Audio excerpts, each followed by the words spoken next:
အခုတော့ဘာပဲလို့ကွာအယမ်းမောတယ်ဗျာနော်ငါရဲ့ကိုလေးချိန်လဲဘာကြောင့်ကြဆိုင်နေရတာလဲကွာဟဲ့ သူ့လိုမျိုးကိုခန္ဓာလေးချေကြဆင်းနေပြီလား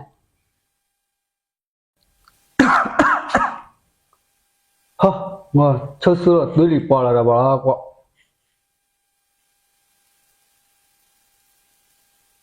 သူ့လိုမျိုးချောဆိုးရင်သွေးပါတဲ့အထိလက္ခဏာပြနေပြီလား ဟာငါညနေခရဲဘာလို့ဖျားရသေးတယ်ဘာလဲကွာ သူ့လိုမျိုးညနေခင်းတိုင်းအဖျားတွေတဲ့နေပြီလား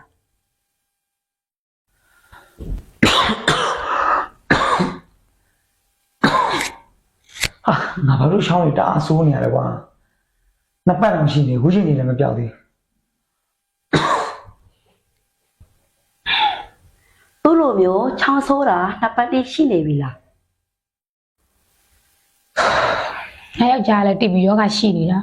ငါသူ့ပြုစုနေရတာငါရောတီဗီယောဂကူးနေပြီလား သူ့လိုမျိုးတီဗီယောဂရှိသူနဲ့အတူနေထိုင်နေရလား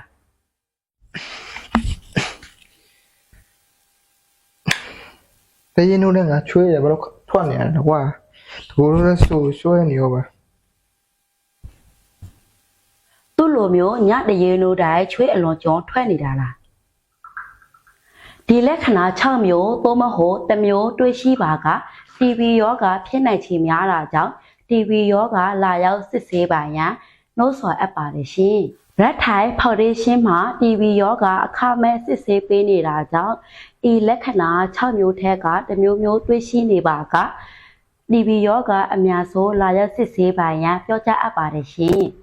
တဲ့တွင် TV ယောဂတွေ့ရှိပါက Red Thai Foundation က TV ဆေးအခမဲ့ရရှိရန်စီစဉ်ဆောင်ရွက်ပေးနေပါပြီရှင်။အကယ်၍မိမိမှာ TV ယောဂဖြစ်နေပါလျက်နဲ့